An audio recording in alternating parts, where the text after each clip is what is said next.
Hello and welcome back to another episode of Schlyde into Sports.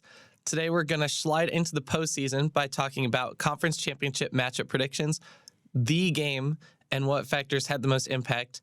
And we're going to break down some possible scenarios of how one-loss teams like Ohio State, Oregon, Bama, and Texas can possibly sneak into the top four based on the outcomes of their conference championship matchups and more. But first, let's look at the AP. Let's look at the rankings of the AP poll and my rankings. So at 1, no change. There's Georgia. Michigan moves up a spot. Washington and Florida State and Oregon also move up a spot in that order. So you've got Michigan at 2, Washington at 3, Florida State 4, and Oregon at 5.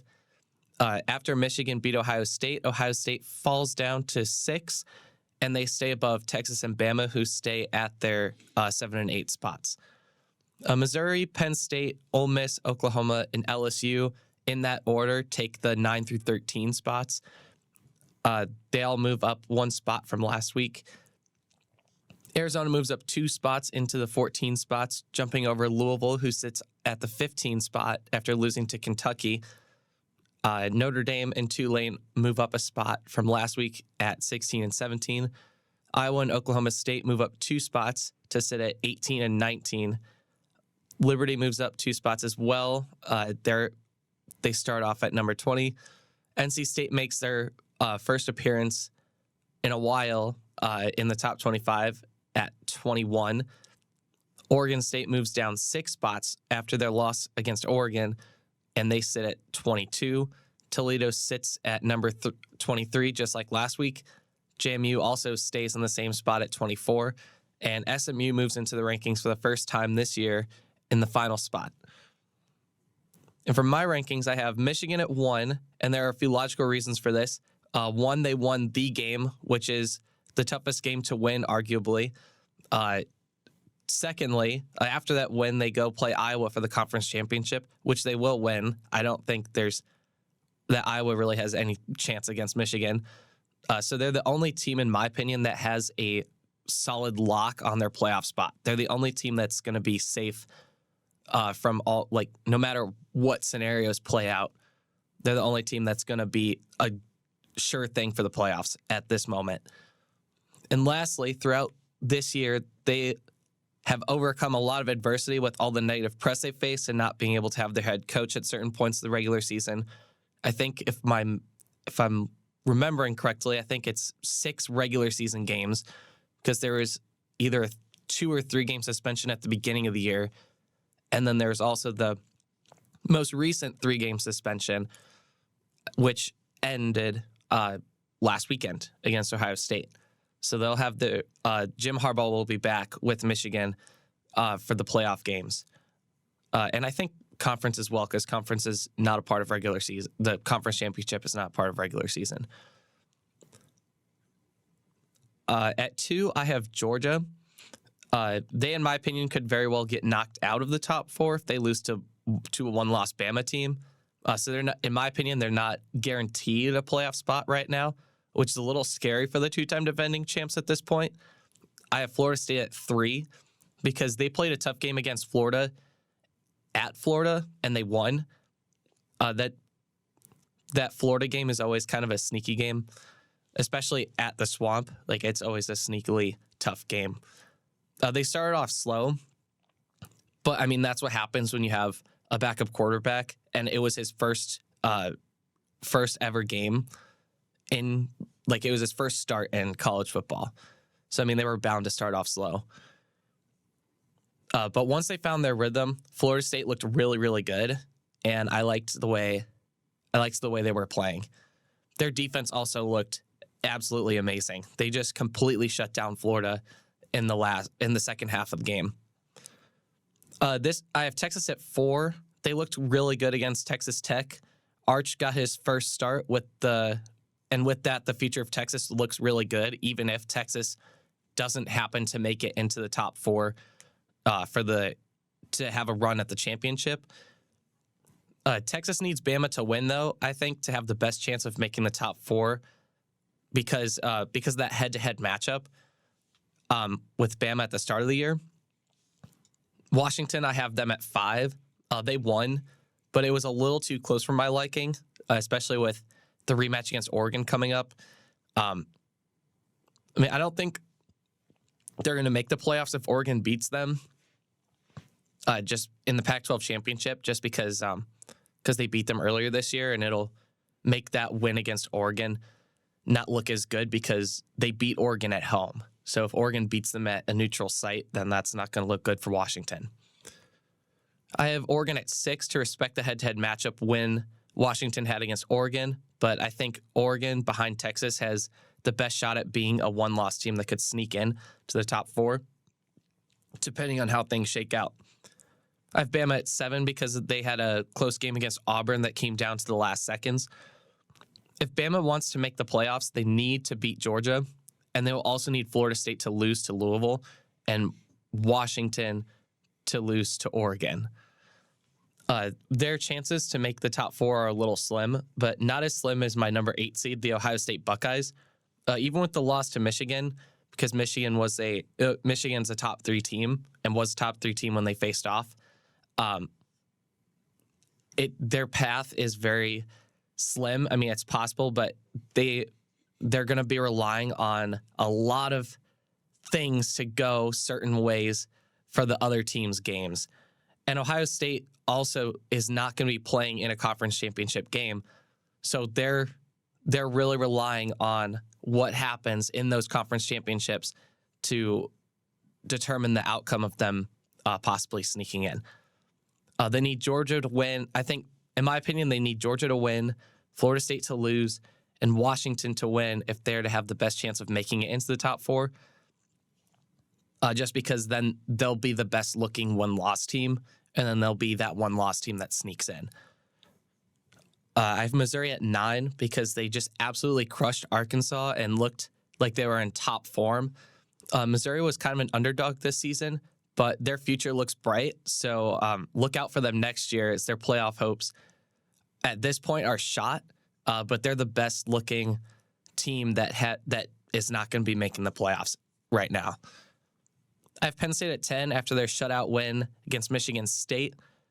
They also looked great this game. Arizona is my number 11. They had an amazing showing at Tempe against Arizona State in the Territorial Cup. Unfortunately, though, after Oregon's win against Oregon State, their shot at Washington in the conference championship game is gone. But you could argue that their spot and Penn State spots in my rankings are interchangeable. Like, you could put Penn State at 11 and Arizona at 10. Yeah, I mean, just the way Arizona's looked right now, they've just been so dominant. Ole Miss, I have at 12. They did okay against their in-state rival, Mississippi State. They didn't really rack up as many points as they normally do, which is kind of a shock to me, just because they're very offensive focused. LSU is at the 13 spot for me after just knocking the brakes off of A&M. Oklahoma State's at 14. They're looking to get a win against Texas in the Big 12 championship in their rematch. So, I mean, look out for them. They're going to be out for vengeance, but I don't think they beat Texas. Oklahoma State's been a little too inconsistent for me this year. Notre Dame I have at 15. They looked strong against Stanford on the road. Oklahoma's at 16. At this point, Oklahoma's just waiting for their bowl game because, I mean, they're not going to get their rematch against Texas and beat them again. I have Oregon State at 17 after the loss against Oregon. They only scored 1 touchdown against them and allowed Oregon to score 31 points. Granted, it was at Oregon, so I didn't punish them too badly. Louisville, I have them at 18. I really did not think they were going to lose to Kentucky, especially at home. So I didn't think Louisville should. I thought Louisville needed to be moved down a decent amount there. Liberty, I have them at 19. They're still undefeated, and I like them more than the teams below. And that's pretty much it there. Tulane, I have them at 20. They won their game, and they're looking to win their conference championship. Iowa's at 21. They beat Nebraska in a close game, 13-10, and are looking to spoil Michigan's season, though the likelihood of that is little to non-existent. I have NC State at 22 after their win against in-state rival North Carolina. North Carolina, they have a pretty good team, so I thought that win was good enough to have NC State get bumped into the top 25. I have Toledo at 23. They look good right now. But they've already suffered. They've suffered a loss. I mean, they could be higher, but I have Tennessee at 24. They just beat up on Vanderbilt, which, I mean, no surprise there. But it was against an in-state. They are in-state rivals, so I mean, and rounding out my top 25, I have JMU. They just absolutely dominated Coastal Carolina, so I thought having them round out the top 25 was reasonable. Okay, so I have a few predictions of who the top 4 teams are going to be after the conference championship games, but it all depends on a few scenarios. I have 6 of them. So the first one, it's probably the easiest one to predict. The top 4 win their conference championships. So right now, the top 4, when we look back, it's Georgia, Michigan, Florida State, and Washington. So if they all win, then I mean, it would cause the least amount of chaos. It would essentially just solidify Michigan, Georgia, Florida State, and Washington going to the playoffs. And then the other teams would I'm not sure how the movement would work for those other teams down at the bottom who would take the 5 and 6 spot. But I mean, the more important thing is that the top 4 are going to stay the same. And my second scenario, I have Bama beating Georgia in the conference championship. And this one's a little chaotic because Georgia's the number 1 team. And since Bama's a top 8 team right now, then, I mean, what would even happen if Georgia lost? Because, I mean, some people are making the argument that could mean Georgia could get knocked out of the top 4. I think if Bama wins, they have a very strong argument now to be in the top 4. But that also means that Texas does as well if they win the Big 12 title because of that head-to-head matchup. Assuming in this scenario that Georgia's the only team to lose out of the current top 4, then I think the top 4 would be Bama, Michigan, Texas, and Washington. After beating Oregon twice, I think Washington will have a stronger resume than Florida State for being in the top 4. Since Florida State's best win will be against LSU, and it would have been their win against Louisville would have been better. Like, beating a 1-loss Louisville is obviously better than beating a 2-loss Louisville, but the 2 teams that Louisville's lost to at this point, you've got Kentucky and you've got Pitt, which are not good losses for them. So that's not going to look like a good win to the committee. So I think they're going to take the Pac-12 champion over the ACC champion.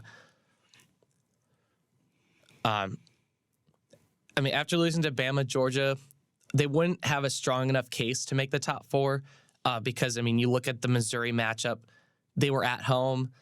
The Ole Miss matchup, they were at home. I mean, their schedule, they kind of got lucky with their schedule in a sense that their toughest games before the conference championship were at home. I mean, Tennessee, sure, that was at Tennessee, but I mean, Tennessee has not been consistent this year, so I mean, they were expected to win that game even on the road.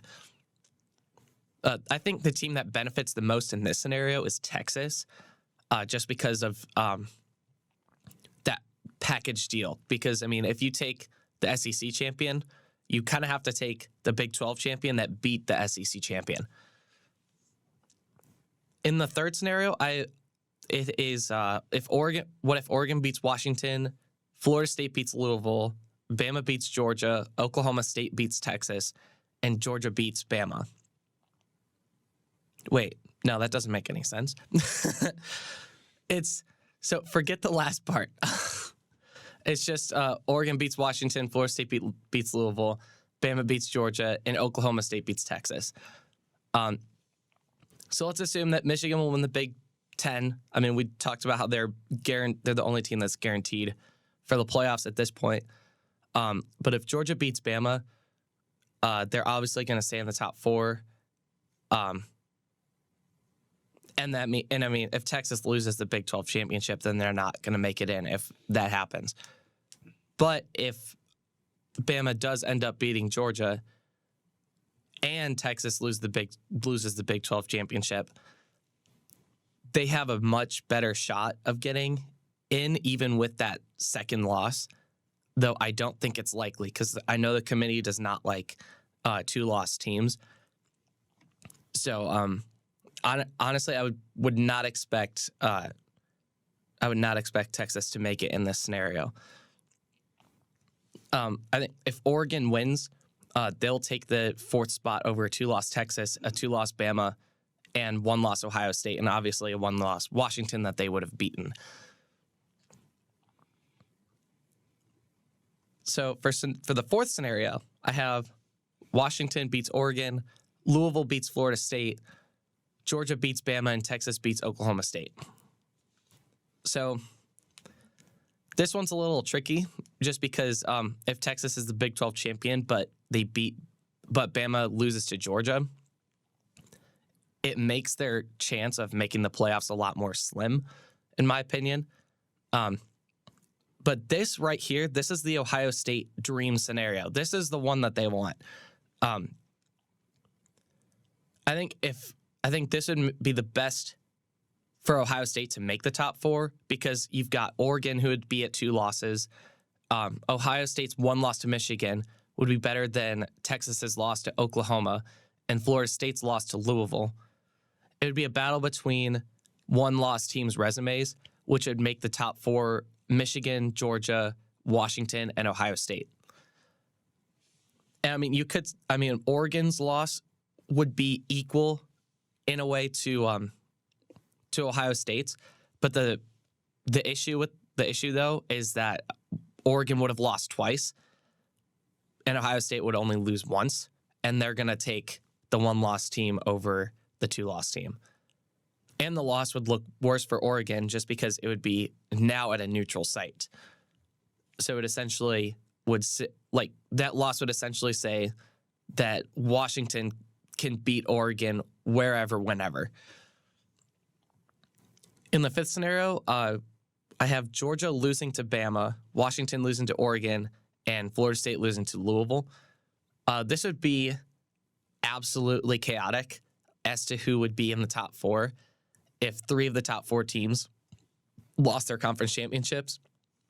The only team safe in this scenario is obviously Michigan, so there's 1 spot. Bama would get a spot for beating the number 1 team in the country, making them the best 1-loss team. If Texas wins against Oklahoma State in this scenario, they will get a spot, respecting the head-to-head matchup between Bama and Texas earlier this year. I think Oregon would then get the last spot because they beat the team that beat them at home, but then they would beat them at the neutral site, in a way canceling the loss.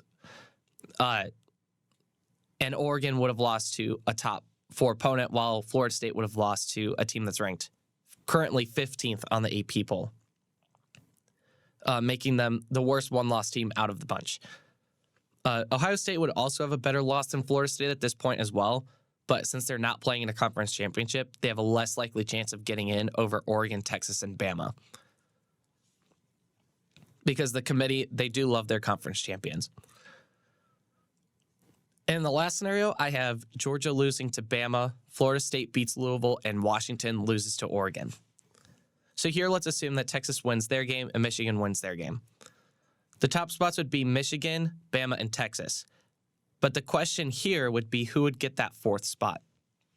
Undefeated Florida State, 1-loss Oregon, or 1-loss Georgia. All of these teams, out of the 3 teams, Georgia has the least likely chance to sneak in because Oregon would have redeemed their previous loss, and Florida State would still be undefeated. Between Oregon and Florida State, though, it depends on in the manner of how Florida State wins. if they absolutely crush Louisville and it's just an undisputed win, they make little mistakes and score a lot of points, then I think it's going to go to Florida State. However, I think that if the game is a little too close or the committee doesn't like what they see without Jordan Travis running the Florida State offense, then I think Oregon has a chance to sneak past them for that 4th spot. So then the top 4 teams could be, I think, most likely will be Michigan, Bama, Texas, and Florida State, but it could very well be Michigan, Bama, Texas, and Oregon. So these are 6 scenarios that I think are the most likely possibilities that are going to happen, or at least the outcomes of the scenarios.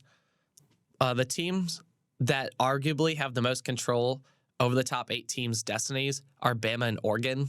A lot is stemming on whether or not they win their conference championship games. Teams that are relying on what other teams do, I mean, obviously Ohio State, because they're not playing in a conference championship. So they're really relying on what happens with the other teams. Texas, because you've got that like almost a package deal sense with Bama. If Bama loses, then Texas is probably not going to make it in.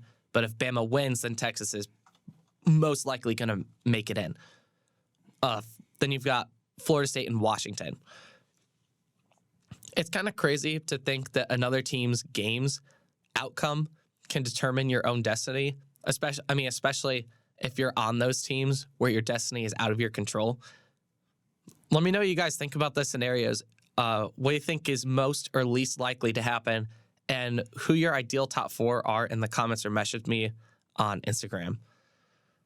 Let's talk a little bit about the game real quick. In the special episode last week, I said it would be close between Ohio State and Michigan, and that the winning team would either reach 30 points or get in the high 20s, and the losing team would be mid to low 20s, which is what happened. There were not too many passing plays. In total, there were 50 throws, 20 by J.J. McCarthy and 30 by Kyle McCord. McCord had 2 interceptions this game, which makes sense because in a game like this, where the defenses are both very skilled in comparison to the offenses, passing the ball has a much higher risk than running the ball, even though when you pass the ball, it moves the ball down the field faster, which in this game, that is kind of what Ohio State needed because they started off behind and they were just trying to catch up. But, you know, they turned over the ball and they ended up losing by a touchdown. So even though Ohio State passed for more yards slightly than Michigan outrushed Ohio State. Another thing that I always say about running the ball is that it takes more plays per drive and more time, which is true for this game, with Michigan having 2 more plays than Ohio State and having just under 7 more minutes of possession time than Ohio State. So Michigan had the most control over the game, possession-wise. Michigan was also able to convert on 4th down, which they did 3 times, and Ohio State didn't even try to convert on 4th down, which I don't really understand because in a game like this, I feel like you would want to be a little more aggressive and try to go for it. But, you know, that's probably also one of the reasons why Ohio State lost, because they played a little bit too conservative while Michigan was going out and trying to win the game. So in conclusion, after analyzing the game, Michigan won because they turned over the ball less, played smarter, and played more aggressively by going for it on 4th down. Ohio State did not lose because of the refs. They didn't lose because Kyle McCord's bad. They got outplayed. They didn't play as aggressively as they have been all year, and that's what happened. They didn't play as smart, and they didn't play as aggressive.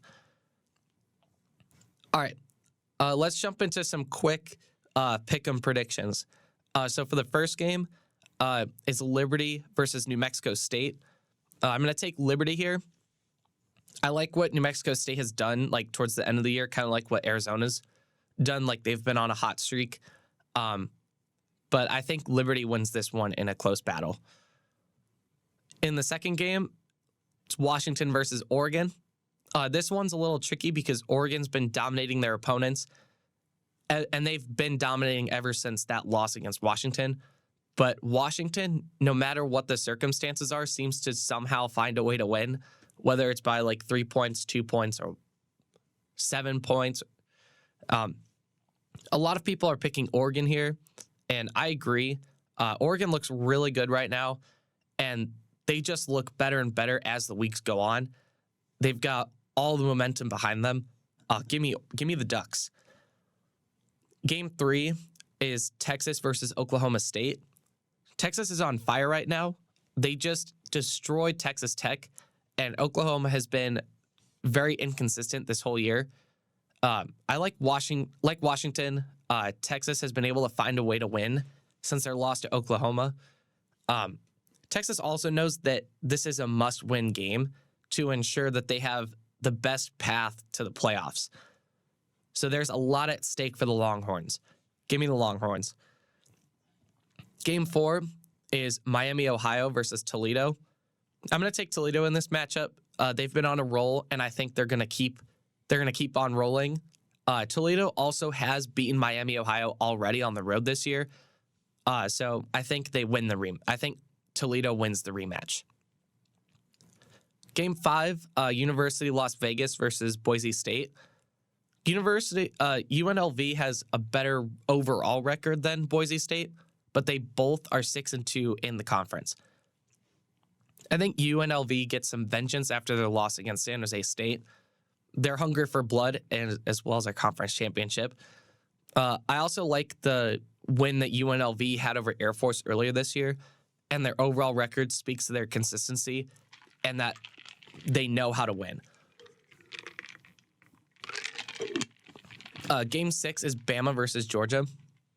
I would absolutely love to see Bama take down Georgia. And the way Bama has been playing this year, since their loss to Texas, it is entirely possible. Whether they destroy their opponent or win at the last second, like last weekend, they find a way to win. I think in this matchup, I'm going to take Bama. Georgia played a little bit slow against Georgia Tech last weekend. I'm not sure if they were saving up for Bama or what they were doing, but I like the way Bama has been playing this year, and I think they could sneak up on Georgia. Game 7, SMU versus Tulane. These are two top 25 teams that are going into the AAC championship. 1-loss Tulane versus 2-loss SMU. SMU has a very dominant offense, while Tulane has a very tough lockdown defense. I mean, also SMU has the stronger schedule, in my opinion. Their 2 losses are against 2 ranked opponents. Tulane also has a loss against 1 ranked opponent, but they've only played 1 ranked opponent, and SMU has played 2 ranked opponents. So don't let the overall record of SMU fool you. They're both undefeated in their conference also. This is going to be one of my upset picks, despite this game being at Tulane. I think SMU is going to get the job done on the road and sneak up on Tulane. Game 8 is Appalachian State versus Troy. Appalachian State had a surprise win over JMU recently, but Troy has a better overall record than App State, so they know how to consistently win. I'm going to take Troy because they have that strong defense that will tire out the Appalachian State offense, and I think especially in those conference championship games, defense is going to be what makes the difference. Game 9, Michigan versus Iowa. We already talked about how Michigan was going to win this game, so just give me the Wolverines.